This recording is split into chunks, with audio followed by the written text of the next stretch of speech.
Seraphine Ash woke up before the sun, the way she always did. She moved through the dark kitchen without lighting a candle. She knew where every pot hung, every stone step dipped, every draft came from. She had lived in the pack house's lower quarters since she was 9 years old, and the dark had never frightened her. It was just the dark. It was just her life. She filled the first pot with water and set it over the fire. By the time the other kitchen workers arrived, she had already peeled the root vegetables, set the bread dough to rise, and swept the stone floor clean. Nobody thanked her. Nobody noticed. That was fine. Seraphine had stopped waiting to be noticed a long time ago. What she had not stopped noticing, quietly and without telling anyone, was the date. Tonight was the mate presentation ceremony. Every 5 years, the Alpha King opened the Great Hall to every she-wolf in the surrounding packs. The mate bond, that old deep thing that ran in wolf blood like a river under rock, would make itself known if it was going to. It was not romantic exactly. It was more like gravity.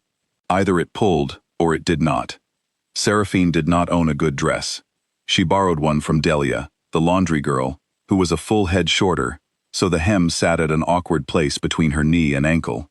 She did not wear her hair in the elaborate braids the other girls spent hours arranging. She pulled it back simply and went.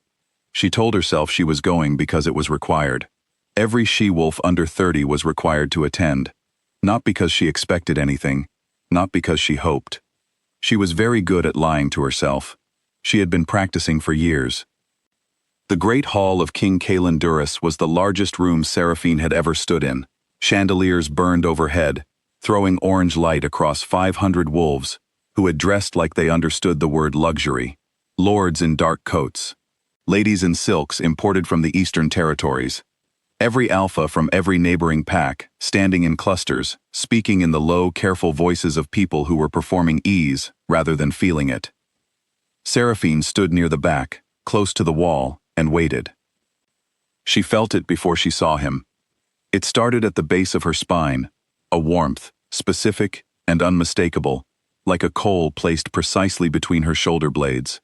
Her wolf, the creature she rarely listened to because listening to it cost too much, lifted its head for the first time in years. She looked toward the front of the hall.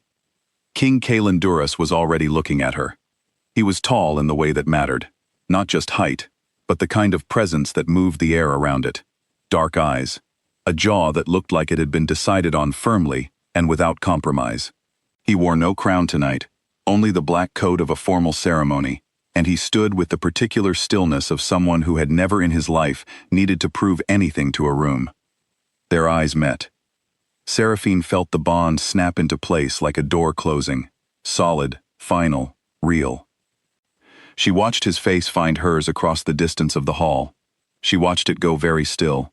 She watched him look down at the mark on her wrist, the Omega brand, small and plain, and then look back up at her. She watched his expression go cold. He looked away first. She already knew what was coming. She had enough time, in the 10 seconds before it happened, to decide how she was going to hold herself when it did. She straightened her spine. She kept her hands still at her sides. She breathed slowly. King Caelendurus stepped forward and spoke into the silence of the Great Hall. I refuse the bond. 3 words, into 500 witnesses. The rejection moved through Seraphine like ice water poured from the inside. A physical thing, sharp and cold, traveling from her chest outward to her fingertips. This was what the old stories never adequately explained. The rejection of a true mate bond was not merely emotional. It was something the body understood before the mind could catch up. She nodded once. She did not cry. She did not speak. She turned, and she walked back through the great hall, and she returned to the kitchen quarter before dawn, and in the morning she peeled the root vegetables again, with the same hands that had briefly, for one night, been chosen by a king. The pack gossiped for a week. Then they forgot her. Caelin did not forget her. He did not say this. He did not think it in words exactly, but the wolf inside him had made a note, the way wolves always did, and now it refused to unmake it. He had excellent reasons for what he did. He had reminded himself of them repeatedly in the days that followed. He was in active negotiations with the Northern Pack Sovereign, a political alliance 3 years in the making. He was a king. He had responsibilities to bloodlines, to treaties, to 400 years of carefully maintained power. An Omega from the kitchen quarter, no family name, no rank, no history anyone could trace, was not a queen. He was right. He was certain he was right. He began losing sleep. His wolf answered to a direction now, always the same direction, always southeast toward the lower quarters of the pack house. He ignored it. He signed the papers for the Northern Alliance. He attended his council meetings. He said the right things to the right people, and looked like a king doing it. But in the smallest hours of the night, he would find himself standing at his window, looking out into the dark toward the kitchen wing, and his wolf would settle briefly, just for a moment, as if the proximity was enough. It was not enough. He made sure it was not enough. Seraphine began dreaming. She had never been a dreamer before. She slept the dreamless, efficient sleep of someone who worked from before sunrise to after dark. But now she stood in the same place every night. A palace she had never seen, its stones older than anything in the current territory, its ceilings carved with patterns that predated every living pack. There was a crest on the wall. She did not recognize it, but she always woke up knowing it had belonged to her. She did not tell anyone. She went back to work in the mornings. She learned that Kaelin's political match with the Northern Sovereign's daughter was progressing smoothly. She heard this through kitchen gossip, which was the most reliable intelligence network in any pack house, and she absorbed it with the same expression she absorbed everything. She was fine. She was almost certain she was fine. Elder Merrin had worked in the pack archive for 51 years.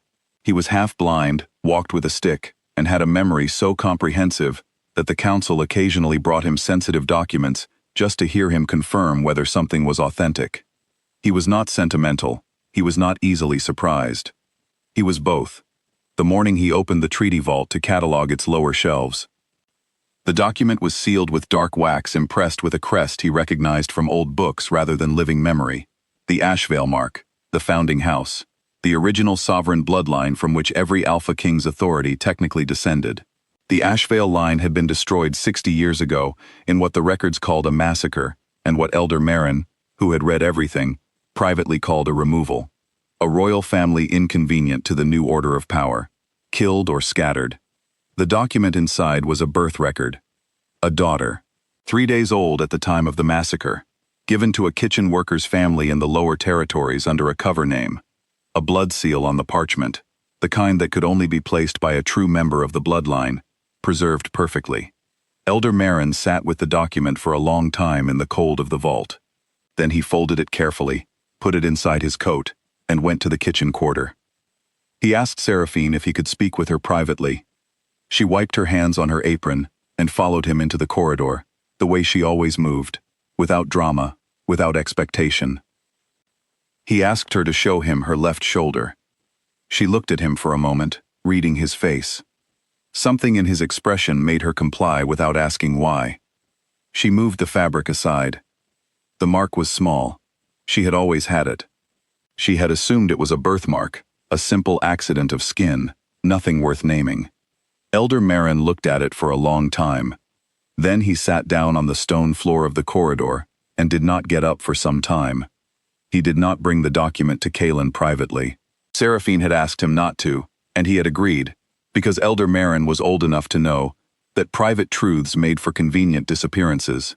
He brought it to the full council instead, every Alpha Lord, every senior elder, the king himself, on a Tuesday morning when the agenda had listed routine border reviews. The document went on the table. The blood seal was tested by the pack's truth reader, the elder whose function was exactly this kind of verification. The mark on Seraphine's shoulder was examined against the Ashvale records. There was a long silence. The founding sovereignty of the Ashvale line predated the current throne by 3 centuries. The Alpha King's authority, by the original law that had never been formally repealed, only quietly set aside, was derived from it. The Ashvale sovereign sat above the Alpha King, the way the moon sat above the tide, not controlling it by force, but being the reason for it. Seraphine stood at the back of the council chamber. She had been brought in after the initial verification, and she had stood quietly while men twice her age processed the legal and political implications of who she was. She wore her work clothes. She had not been given time to change. Kaelin looked at her from across the room. It was the same distance as the Great Hall, she thought. Different room, same distance. She looked back at him with the same expression she had worn when she nodded and went back to the kitchen. Clear, composed, waiting. He was the one who spoke first. "The bond," he said, and stopped. He was not a man who ran out of words easily. This was notable. He began again. "I was wrong. In the Great Hall. What I did was wrong, and I am prepared to formally reinstate." "No," Seraphine said. The council went very still. She did not raise her voice. She had never needed to. Quiet had always been her natural register, and she used it now the same way she had used it her whole life, as something that took up more space than shouting. "I am willing to take my seat," she said. "The founding sovereignty belongs to my bloodline, and I will not decline it. The pact deserves the legitimate line to hold." She paused. "But I will not reinstate the bond on the basis of this document." One of the lords opened his mouth. She looked at him. He closed it. "A bond reinstated because the paperwork changed," she said, "is not a bond. It is a political correction. And I spent the last 3 months understanding the difference between being chosen and being tolerated, so I am very clear on that distinction." Kaelin said nothing. He was watching her the way his wolf had always watched that direction, with the full weight of his attention, going nowhere else. "You knew what I was," she continued, "in the only way that matters. In the Great Hall, before the records, before any of this. You felt the bond, and you saw me, and you chose your politics. That was honest. I can respect honest, even when it hurts." She folded her hands in front of her. "I can even understand it. What I cannot do is accept a reversal driven by the same calculation." The council room was very quiet. "So here is what I am willing to do," Seraphine said. "I will learn what needs to be learned. I will take the seat. I will be what my bloodline requires." Her voice did not waver. It never had. And if King Kaelin Duras chooses to pursue the bond again, not because an elder found a document, not because the law requires it, not because it is convenient, then we can speak about it. Until then, I have work to do. She looked at Elder Marin. "I will need someone to show me the archive," she said. Colin found her there that evening. She was reading by lamplight, a record older than his grandfather's grandfather, her work clothes still on, her hair still pulled back simply. She did not look up when he entered. He sat down across the table from her without asking. She turned a page. "I thought about what you said," he told her. "I assumed you would," she said. "You seem like someone who thinks about things he cannot immediately control." He was quiet for a moment. "You are not what I expected." "You did not expect anything," she said, still reading. "You looked at my wrist and decided." It was not said with heat. That was the thing about her that he was beginning to understand. She was not angry the way people were angry when they wanted something from you. She was simply precise. She named things correctly, and then moved on. "I was wrong," he said. "You told me that already. In front of the council. I am telling you again, without the council." She looked up then. He held her gaze the way he had never quite managed in the Great Hall. Steadily, without the politics behind his eyes, without the calculation, just himself, which was, he was beginning to realize, a considerably more vulnerable thing to put in front of someone than a crown.